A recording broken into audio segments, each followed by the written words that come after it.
Before we move on to the next slightly fancier problems, I'd like to take a minute or two to look over this cautions and comments, because these illustrate common mistakes. We always say anything to the 0 power is 1, but 0 to the 0 power doesn't have a meaning. It is undefined.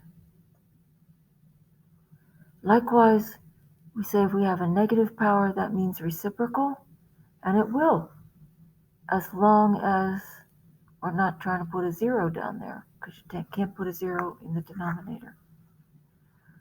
We have these two lovely shortcuts, that the power of a product, you can just put the power on the first factor, the power on the second factor.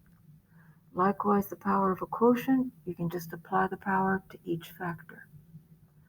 But that does not work if we have the sum or difference. And I put an example down here, which you probably remember from the Pythagorean theorem. The square of the sum on 3 plus 4 does not mean you square the 3 and then square the 4 and add the two of them together. You have to add them first and then square. Another popular mistake, something like this problem, have to remember that square root means the 1/2 power. So square root of 25 is indeed 5. But x to the 16th to the 1/2 power is not x to the 4th. It would be x to the 8th. And down here, got to remember, yes, 1 over n does mean we're going to find the nth root. But if this is an even root, like square root or fourth root, we cannot have a negative number in here unless we want to deal with imaginary numbers. So let's move on to the next worksheet you're asked to download. We're going to go over some of these problems. And the first ones we're going to look at are the parts of number 2. So number 2, part A and part B are very much lookalikes. They have the same numbers in them, same terms, just one has this extra set of parentheses. Because on part B, they are saying take this entire thing, raise it to the 2/5. And the directions say they want us to write this as with a radical sign and no negative exponents. So we have to realize that this means the 5th root of 3y squared, which we could write as the 5th root of 9y to the 2nd. And that would be a radical, no negative exponents. On 2 part A, no parentheses, means this 3 is not having anything to do with the 2/5 power. This is 3 times whatever this answer is. So this is going to be 3 times the 5th root of y to the 2nd. The 3 is going to be totally on the outside of the radical. Okay, for part C, this is still on number 2. They have a to the 4/7 times b to the negative 4/7. Okay, and they want us to write it with a common radical. Well, these 4/7 things are pretty much alike. Now, from your work with Mrs. Milburn, you should realize that this is going to drop down to the bottom, go downstairs, as she says. So this would be a to the 4/7 over b to the 4/7. Because these are the exact same power, we could think of this as a over b whole thing to the 4/7. And writing this with a radical, that would make this the 7th root of a over b to the fourth power. Sorry, my a is such a mess here. Or you could write it the seventh root of a to the fourth over b to the fourth. That would work too. Part D. I'm going to write 2D up here. So part D says, still want us to write it as a radical. A to the 1/10 times b to the negative 1/5. Well, I could do the same kind of thing to start with that we did here. We can make that a to the 1/10 over b to the 1/5, positive 1/5. But to get a single radical, we need a common denominator down here so that we can take the same kind of root. Well, common denominator for tenths and fifths is going to be tenths. So we can write this as a to the 1/10 over b to the 2/10. And that's going to turn into, and this is a stretch I know, a over b to the second being raised to the 1/10 power. That lets us write it as a radical. That would be the 10th root of a over b to the second. That'd be radical form, no negative exponents. These are wilder problems for sure. Number 4. I'm going to skip over to part C, because we definitely do not want to do all of these problems. Number 4, part C, says the cube root of 27 x to the negative 6 y squared. Okay. This time they want us to use positive rational exponents. They want us to get rid of the radical sign.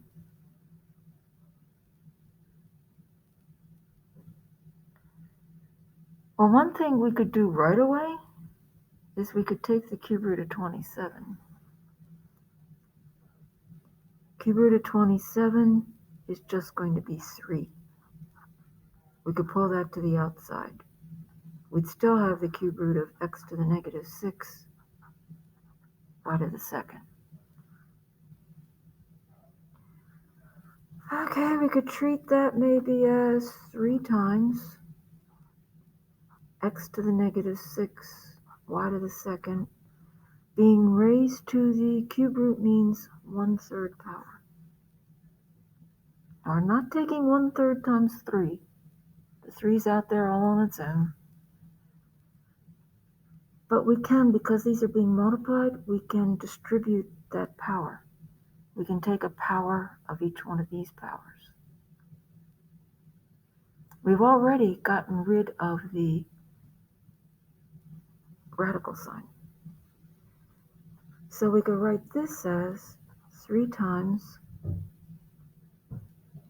x to the, multiply these, negative 6 times 1/3, y to the 2 times 1/3, which would be 3x to the negative 2, y to the 2/3. And that is perfectly correct, except they said positive exponents. So we would have to rethink this then and drop this one downstairs, keep the 3y to the 2/3 in the numerator, and make this x squared in the denominator. That was just 4C. How about we try 4D?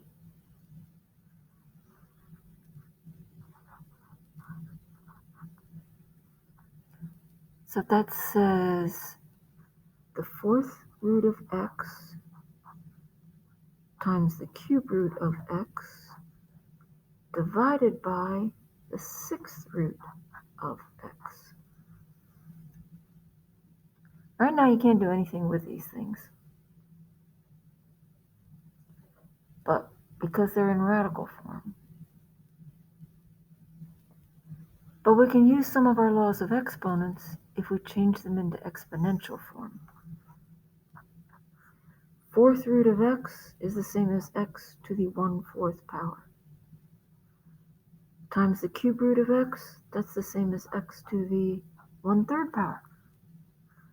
Divided by the sixth root of x, which is x to the 1/6 power. Sorry, I got ahead of myself. It's 1/6 power, positive 1/6 power. Now if you remember the laws of exponents, if we have the same base,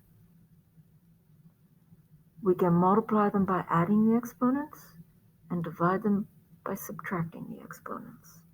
So this could be written as x to the 1/4 plus 1/3 that multiplies these two minus 1/6 that divides by the x to the 1/6.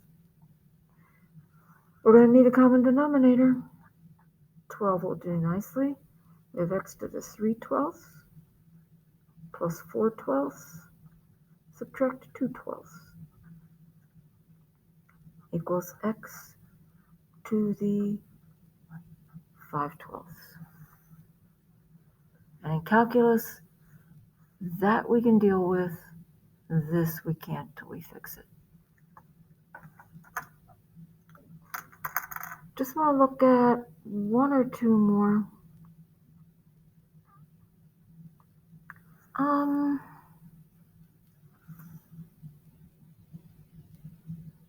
Number 8. Fortunately, it doesn't have 4 parts. It's just number 8.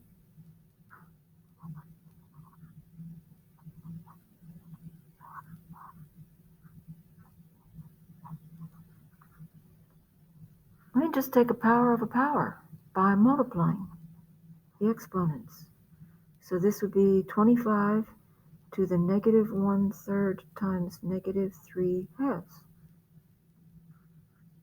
Well, that'd be 25 to the positive 1/2. Just supposed to make it as simple as possible. That's the square root of 25, which is 5. That's not bad at all. About number 10. Excuse me, gotta get a different color marker. Differently colored marker. So number 10, oh jizzy. 3 to the negative 1/2 plus 4 to the negative 1/2. That's sum being raised to the negative 1/2.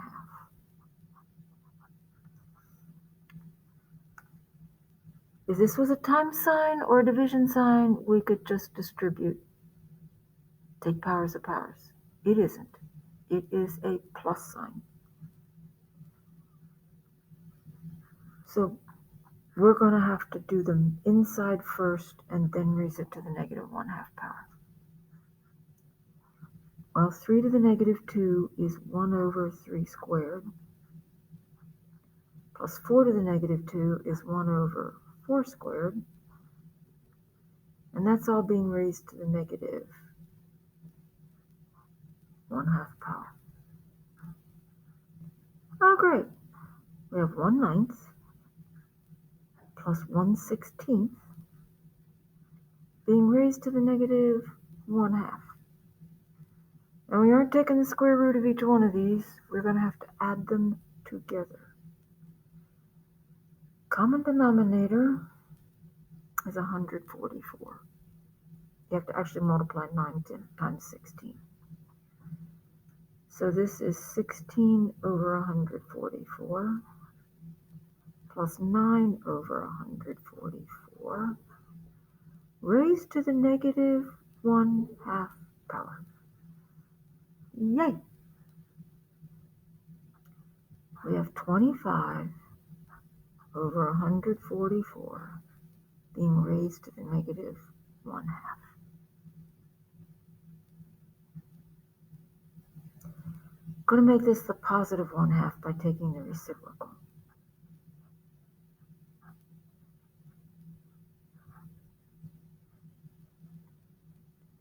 One-half power just means take the square root. So this is the square root of 144 over 25, which is 12 over 5.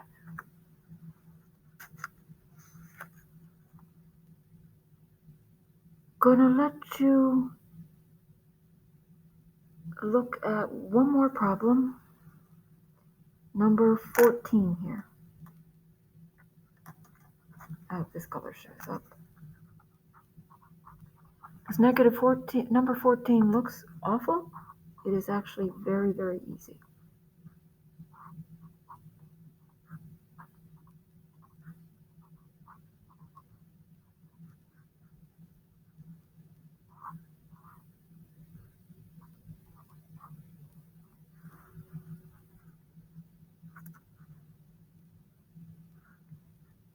If you notice, the stuff in the parentheses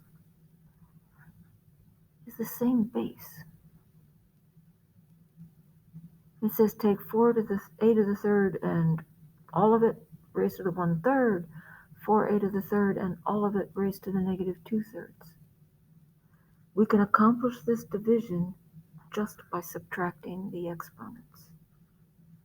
This is going to be 4a to the third raised to the 1/3 minus negative 2/3. We're going to accomplish the division, powers of the same base, by subtracting the exponents. So that would be 4a to the third times 1/3 plus 2/3. That's 4a to the third raised to the first, which is just 4a to the third itself. So, as it will say in Google Classroom, your assignment